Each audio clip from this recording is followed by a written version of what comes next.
Hello, tabletop baseball fans. Thanks for tuning in to my latest video here. This one has been in the works for quite a while, and I'll talk about that in a minute. I'm going to dedicate this video to my cousin. Next week we're going to be traveling to North Carolina to celebrate his life. He's about 15 years younger than I am, and he was actually the ring bearer in my wedding, as you can see in the picture in the background. One of my prized possessions is his baseball card from, I guess this would have been probably in the 80s. So here's to you, Jason. This video, I'm intentionally not going to try to rush through this, so this could be two parts. But this video is going to be a departure from my normal style of recording videos. And what I mean by that is usually in my videos, I'm just trying to pass along information, promote discussion, share things that I've learned. But I've tended to keep my opinions to myself. This video is going to be different because I'm actually going to share my opinions. Not because my opinions are any better than anyone else's, but I think again it's a way to promote some discussion, and so that's the main purpose of this. I've said it many times before that comments, feedback, particularly in the comments section under the videos, I think are helpful to all of us. And so I really encourage that. As you can see, this video cover page is dated January 2024, and it's currently early April 2024 as I'm recording this. So I've been thinking about this for a while. I'm going to give you a quick background here. As I said, my goal here is to promote discussion, particularly around game playing and game design. Not looking for any arguments. The other disclaimer is I'm only familiar with a narrow range of tabletop baseball games, although it seems like day by day I learn about more games. And my focus also is more on vintage games, but not completely. These are my preferences and my opinions, so you may have a different opinion, and that's actually perfectly fine and expected. Probably the most important disclaimer is my opinions could change if I start playing more and analyzing less. As you know, if you've been following my channel, I've done a lot of analysis of various games, reverse engineering and so on. And what I really need to do is start sitting down and enjoying the hobby and actually playing some more games, which I've gotten away from that for a while. So, resources. There are two videos that you should watch, I think, if this general topic interests you. The first is from Shane Orr, his channel Baseball Maelstrom. He's got his top 8 must-haves for tabletop baseball. And then Tony Porter's Dice Baseball Digest, 7 must-dice tabletop baseball games. And I'll put these links in the description. If you want this PowerPoint or any of my other PowerPoints, just email me at the address here, and like and subscribe to my channel if you want. Okay, so let's jump in here. So I've organized this video into 9 major topics, and you can see them all here. Pause the video if you want to read them. I've got a little extract from Wikipedia at the bottom here, and this explains why it's taken me so long to do the video. The old saying is the perfect is the enemy of the good. And, at some point there's diminishing returns in terms of how much you can put into any kind of project or effort, and this being a prime example. And at some point you just got to stop and cut bait and jump into it. So that's what I'm going to do here. And without any further qualifications, first topic is player cards. So the format here is, I've got a 1 to 5 scale, things I really don't like. In the middle, there's things I'm somewhat indifferent about. And on the far right are things I really love. So we're going to talk about player cards here. So cardstock. I think it's important to have at least a decent amount of cardstock. When I make my own cards, I use 80-pound stock. Some games like payoffpitch have beautiful cardstock, really glossy and heavy. That's potentially overkill, but it's definitely top notch. Team colors, logos, and pictures. I understand licensing concerns, but at least for homebrew cards, I do like to put photos of the players on there, and team logos. But at a minimum, anybody making cards should be able to at least put the team colors on there. I think color just adds so much to the playing game experience, and particularly the team colors, I think help a lot. Larger card size. I think as the average age of hobbyists continues to grow, I think larger card sizes with larger font are more in favor. And so I've put that kind of slightly above average. I think you can go overboard. I think some cards are probably too big, but definitely some can be too small. Explicit left-right splits. I am a pretty big believer in putting explicit left-right splits on cards rather than some kind of a generic adjustment or what have you. I know there's some potential flaws in that. One is you increase the likelihood of a small sample size issue, and you create outlier cards that probably don't reflect true underlying skill or ability. But I really do think explicit left-right splits are important. That's a whole nother topic on its own. I don't think I've done much of any specific video on it. I continue to learn about it. I just read an interesting article about how on the strat advanced side of the cards that left-hand pitchers get unfairly penalized because of the formulas that strat uses to compute their cards. Way too deep to go into here, but it's something I only had started to think about on my own, and then I read this article explained it. Okay, let's get back on track. Team charts in lieu of cards. So I'm thinking of the old SI baseball game where the early versions of it, the rosters or the players were put on charts, all the players on one chart instead of individual playing cards.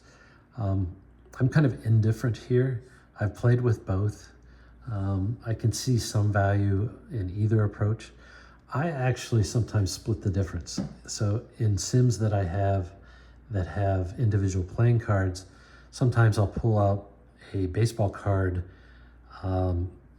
sheet, the kind that goes in the 3-ring binder. There's 9 players on it.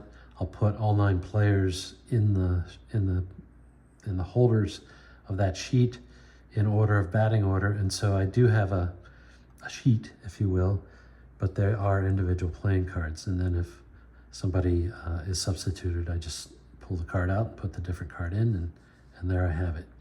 So likewise, sometimes I split the difference as well. I just print out the cards, typically from a PDF, but then I don't cut them up. And I find the storage is easier that way. This one's going to be open to a lot of debate, but I really think it's silly to card every single player. At some point, I see some situations where there's a card for anybody that had an at-bat or an inning pitched, And the card is essentially meaningless and really just begs someone to game the system, if you will. So I've actually done a totally separate video promoting the idea of a generic pitcher card and a generic batter card to encapsulate these fringe players. You know, I understand there are, you know, kind of purists in the replay sense that want a card for every single player, or at least in the PDF, having that option. And, you know, I'm somewhat sympathetic to that. But on the other hand, you know, those of us who are older have many years of experience playing with sims where, you know, there's a somewhat generic set of pitcher hitting cards, and, you know, life has managed to go on using that approach instead of, you know, carding the individual pitcher batting performances. Again, just an opinion. Your results may vary. So, topic 1 down. Topic 2, gameplay.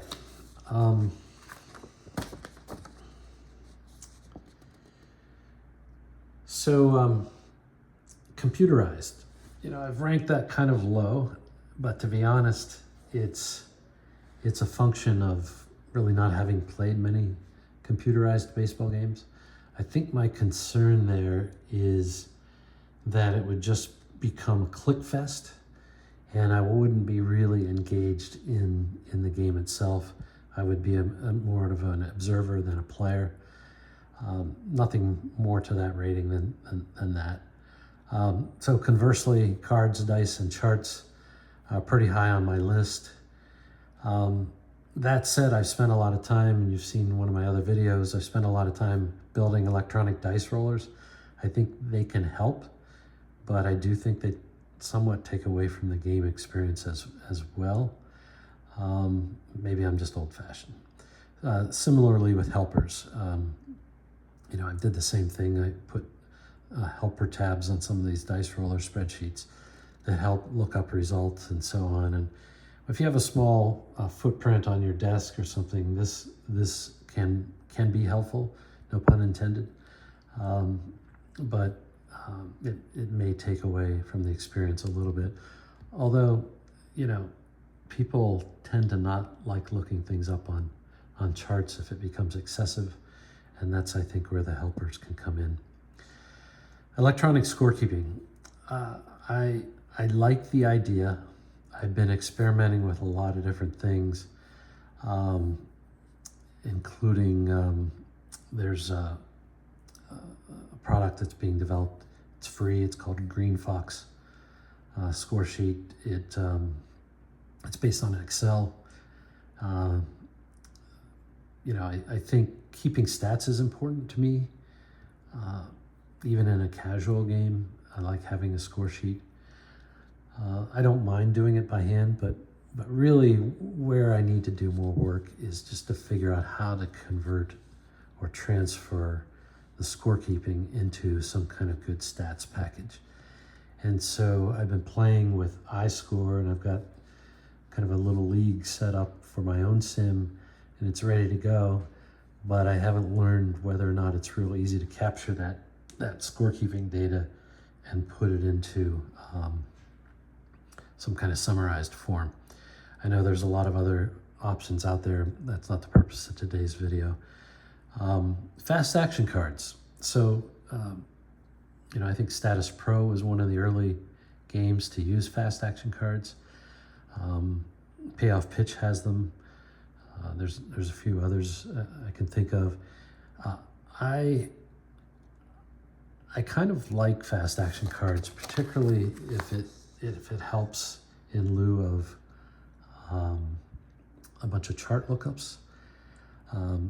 But I also like rolling dice. So like for statispro or payoffpitch, I will roll the dice initially and then use the fast action cards to help resolve the result when needed. Pitcher batter interaction, one of our gaming friends' favorite terms. So, You know, I kind of grew up on the 50/50 engine, similar to Strat. My own sim uses a 50/50 engine. I kind of like a 50/50 engine, but as we'll talk here in a bit, there are weaknesses in the pure 50/50 engine, and it's really weaknesses in terms of portraying accurately some outlier performance, like someone who doesn't strike out a lot or doesn't walk a lot. Pitcher first, status pro as the second line here. I really like that that general construct. I think mathematically it's just an enhanced version of 50/50. We can debate that separately, or you can watch my status pro videos. But I do like the idea. It just makes it feel, I think, more real. You know, that the pitcher can at least have the first shot at controlling the plate appearance. Sports Illustrated and in some related games like Batter Up have a pitcher first design, and I think those designs are good too. Payoff Pitch, I think I might have mentioned, if I didn't already, I think their pitcher first engine design is really good.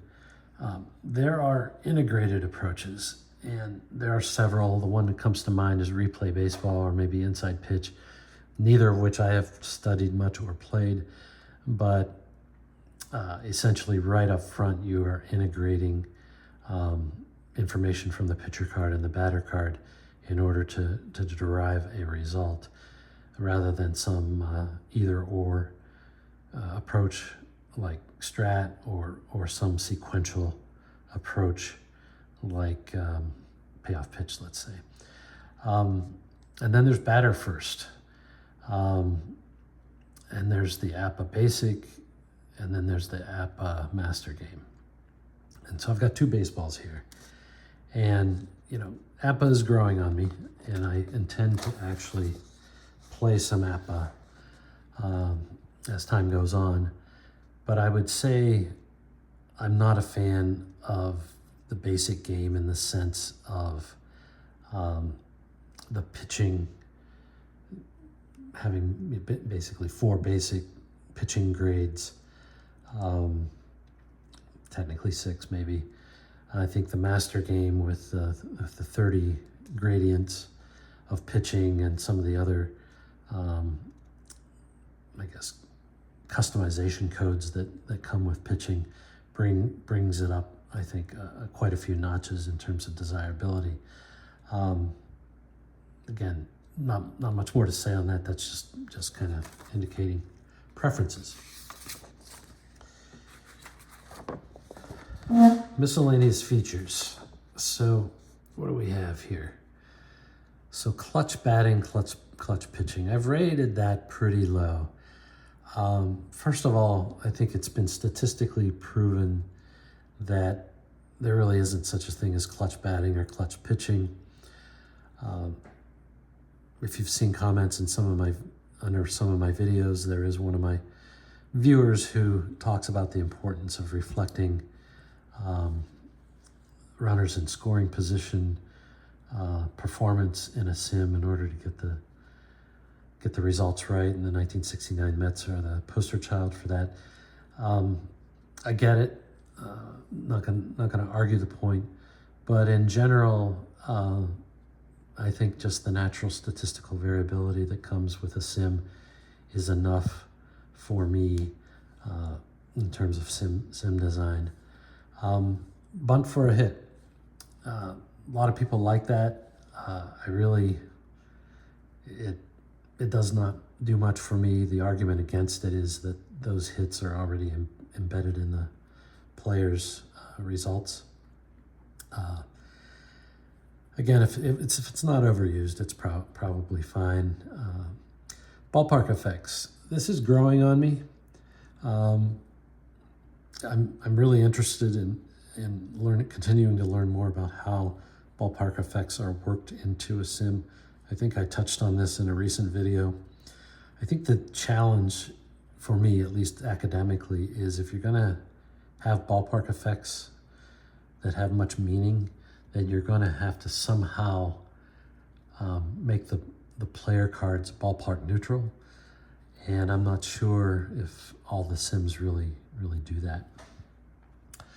Outfield throwing arm ratings. Those are, I think, very important, but very hard to do. And our friend Kurt Berglund just did a 4-part series on defensive ratings, and in the epilogue, part 4, he talks about outfield throwing arms. I think there's a lot more opportunity to be had here in terms of somehow using some statistical approach to outfield throwing arms. There's a lot of reasons why just using outfield assists is not the best. By the same token, I think using kind of the eye test isn't the best either. For me, for now, if I'm doing my own cards just for homebrew, I subscribe to the Strat card viewer, and I just use their throwing arm ratings and convert them as necessary to the scale of the sim I'm working with. Catcher throwing arm ratings are very important. I have a methodology based on caught stealing percentage that I use, either caught stealing percentage in absolute terms or relative to the league average. What confuses me a bit is that there are at times catcher throwing arm ratings that diverge from what the data would say. I think the other thing that I talked about in a recent video is how do you separate the catcher's throwing arm ability from the pitcher's ability to hold runners on. And, that's not going to be solved here today. Cross-era normalization. This is something that I don't spend much time on. I can understand why it could be important depending on the nature of your game playing. For my own sims, I tend to default to creating cards that are of the same vintage of the game that was created. And I'm a big 1970s baseball guy, maybe 60s and 80s as well. And I don't think there's quite as much normalization that you would need to do. But if you're talking about the 1990s versus the 1930s, you're probably going to need to do some kind of normalization if you want the results to be meaningful, albeit this is all in the context of fantasy, so who knows how the 27 Yankees would fare, against the 1978 Yankees or the 1961 Yankees. Who really knows? All right, let's keep moving. Maybe we can do this in one take. Statistical accuracy and precision. This one, as if you've watched my videos, is a big one for me. Precision does not imply accuracy, notwithstanding the marketing statements for baseball classics. But I've done a whole video on precision and dice and so on. But accuracy, if you're not providing sufficient precision in your game design, then it's going to be really hard to be accurate, or as accurate as I think you need to be. So the first line here just says, probably you need to be rolling 3 dice, especially if they're D6s. 2 D10s or, 2 D10s and a D6 can work.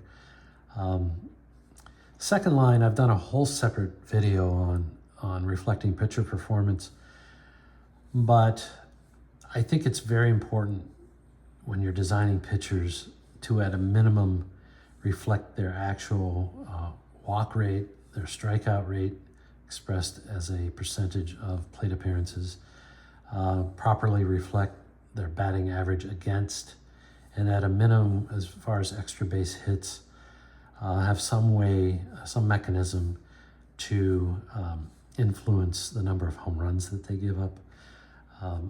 I won't go any more into that than what I've just said, and you can watch that other video if you're curious. Again, maybe I guess I will say, I think there are some games where the pitcher's card is more heavily influenced by ERA or walks or innings pitched, and they're going to be remain nameless here for purposes of this video, but I think that's less effective. This is going to be controversial, but I think any player card should have at least a remote chance of every result occurring. And I know there are people who just go nuts if, for example, in Strat, if the batter never had a triple in the season and then a triple comes off the pitcher card, it just drives them nuts. And, I think there's been a lot written in support of that view. On the other hand, triples are somewhat oddball occurrences for the average batter anyway. And, who's to say that any given player couldn't hit a triple if he gets, the correct bounce? Same thing with home runs. We have lots of examples of, like in the 1968 World Series, of, pitchers hitting home runs. And so when the sim allows it, I will actually design in some remote chance of things happening, like home runs and triples and so on. Conceptually, how is it that much different from rare plays, which seem to be very popular in sims these days? Ability to address outliers. This, in some respects, is back to the 50-50 engine. People who, create games with the 50-50 engine these days are aware of this issue, and they have, ways to overcome some of these outliers. I just actually did a video on ballpark baseball, which was a vintage game. And even that game, as old as it was, had a mechanism to overcome the weaknesses of the 50-50 engine, so that, the people with low amount of walks and strikeouts would produce that in real life. This is an important one, maybe most important one on this slide: realism and plausibility. In the end, the game has to feel realistic. There has to be some underlying statistical validity to the game, both in an absolute sense and in a relative sense. A good player needs to be better than an average player and needs to be better than a poor player. And so, in the end, that's, I think, what we're striving for. The last one's open to debate. When you're carding a player, do you card him to actual performance? And this could include what I already talked about. Do you put a triple chance on his card, however remote, even though he didn't have a triple that year? But, what do you do with somebody who, particularly had a small number of plate appearances or at-bats? Do you just put their performance on the card and rely on some other constraint to limit the amount of times they get used in the sim or the replay? Or just what do you do? I tend to occasionally make exceptions and not use actual performance if there's a clear outlier. One example I was just discussing with somebody is, if somebody played on 2 or 3 teams in a given year, what stats do you build his card on? And there's different schools of thought about how you should approach that, whether you should just have one combined card or individual cards for each team, what have you. I don't want to beat that horse to death here, but it's just something to think about. I'm going to keep moving here. I know this video is going to run kind of long, so feel free to pause and come back later. Play results. A lot of games like long ball and apba and batter up and grandslam that I've talked about use these play result numbers or boards where you look up the results. And that's opposed to kind of the second line where, the results are on the cards. I would say my preference is the results directly on the cards as much as possible. But I'm learning, the boards are growing on me a bit if they're well designed. And I think they do allow to provide for some nuance, and in some ways may actually shortcut the interpretation of the results, say a specific type of ground ball in a specific on-base situation. Maybe it's easier to just read it off of the boards.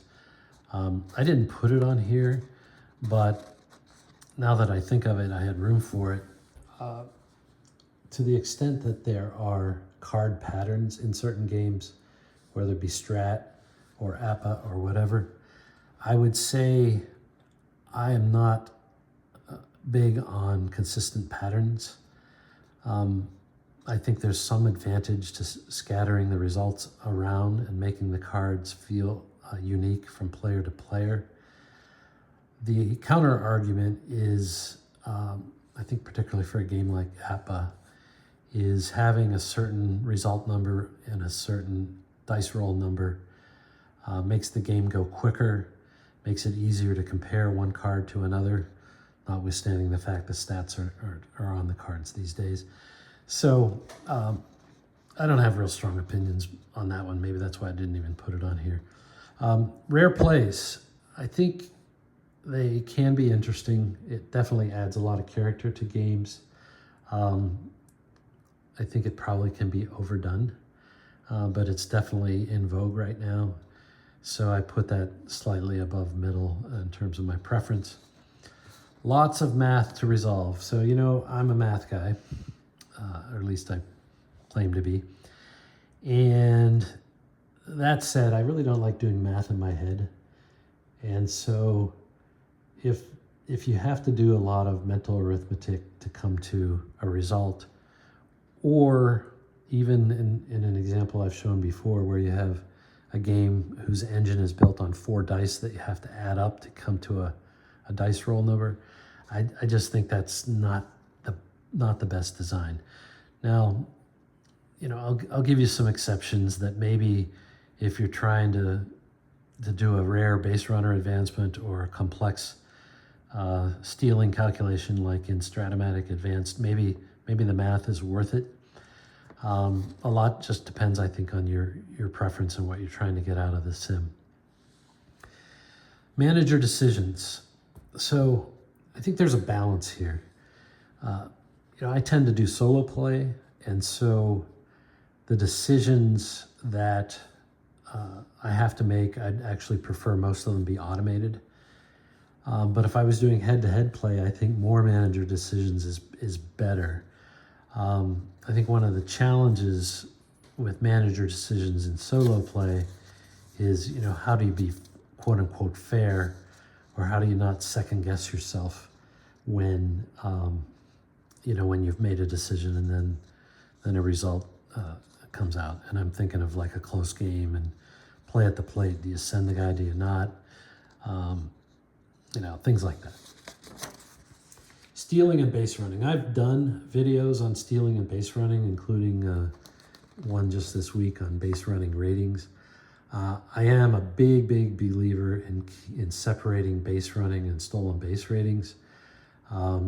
It's not absolutely necessary, but I think for most sims, it just produces a better answer.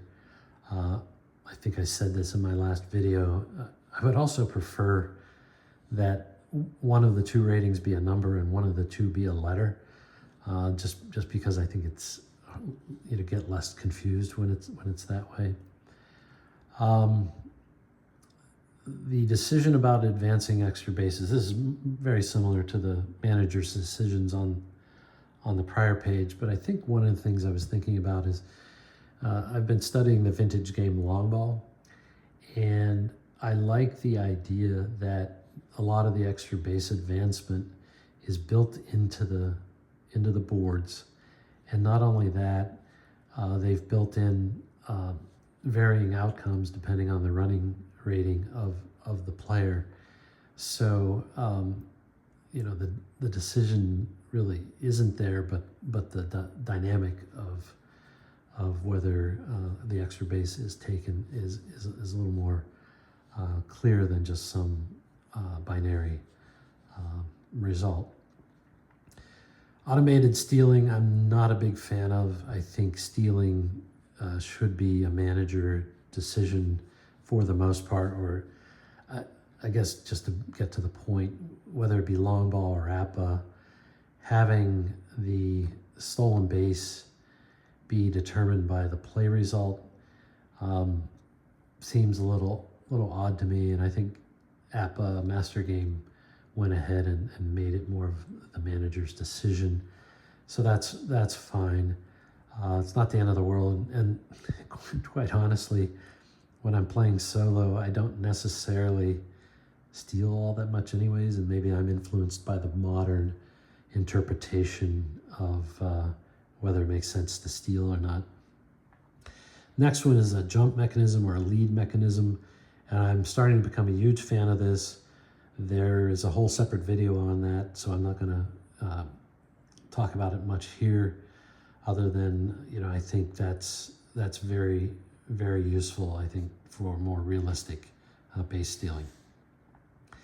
Pitcher hold rating I talked about in a recent video about design considerations in Sims.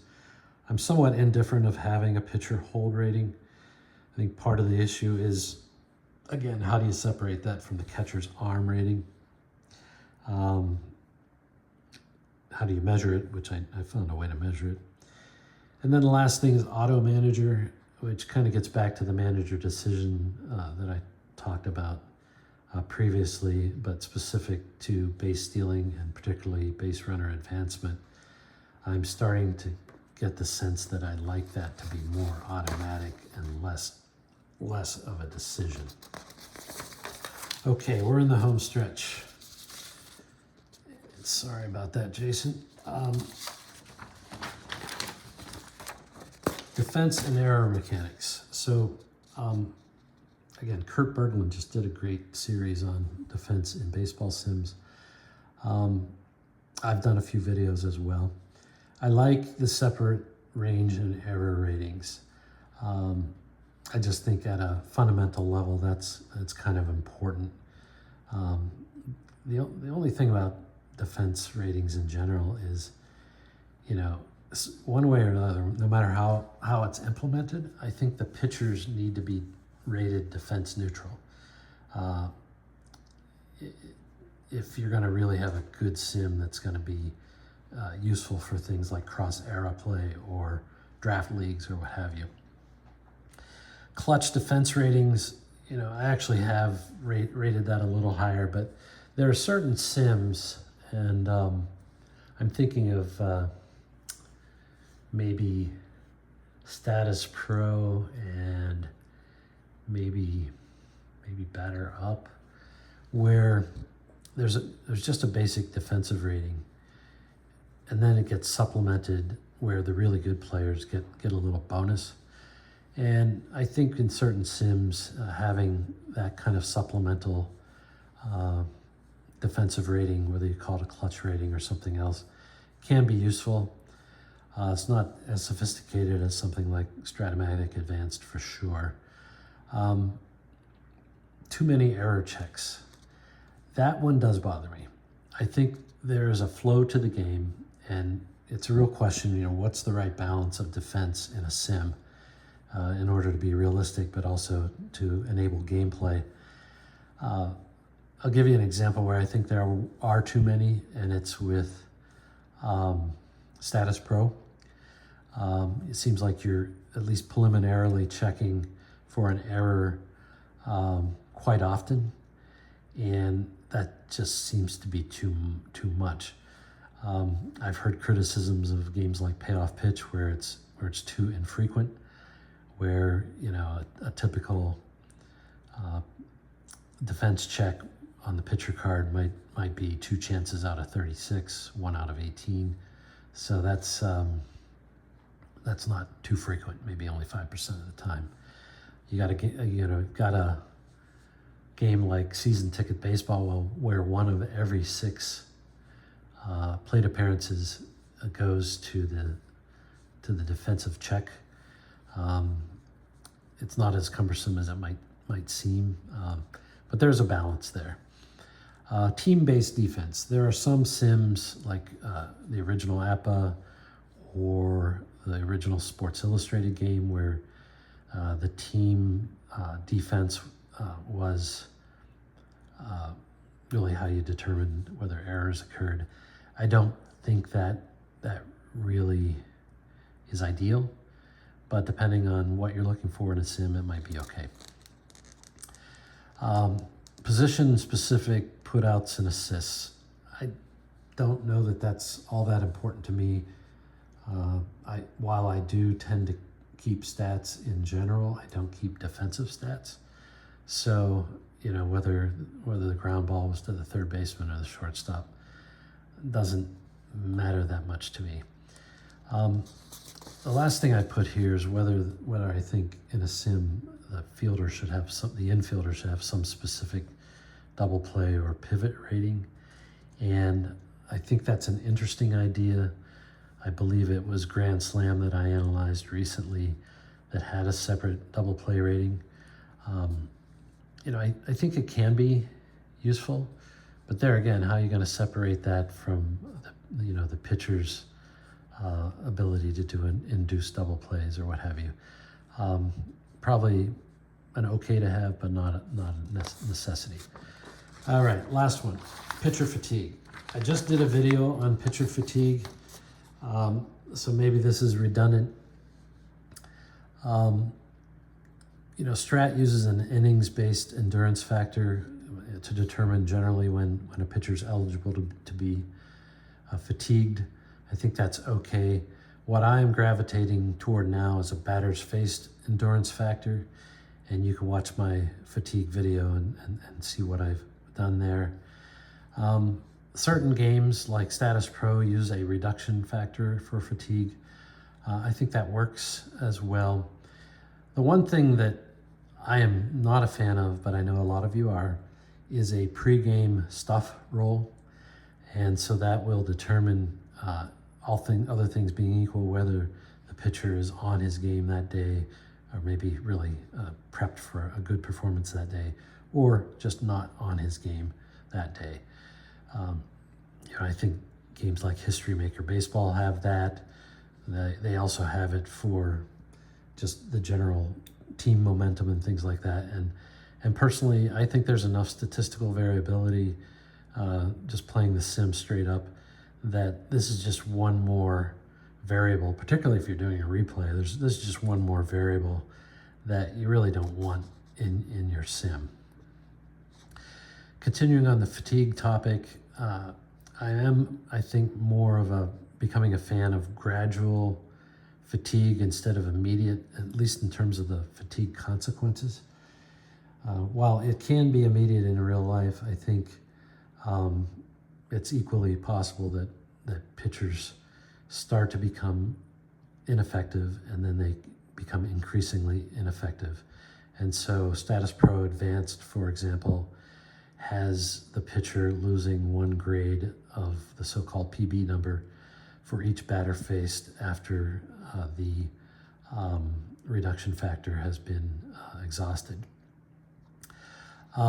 There's another factor around fatigue, and I think History Maker Baseball has this in it. I think it can work if it's done right, and that is whether a pitcher is considered more fresh or his results are going to be better early in the outing versus later in the outing when he may be either tired or the batters may have caught on to his pitching style that day. I think that could work. It's not a big deal for me, but it's an interesting concept. I will say that. So if you've still managed to go on for 44 minutes and listen to this video, thank you.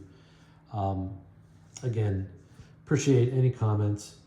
Appreciate the fact that your opinion may vary from mine, and that's perfectly fine. I think promoting discussion is what this is all about. Thanks for listening. Take care. Bye.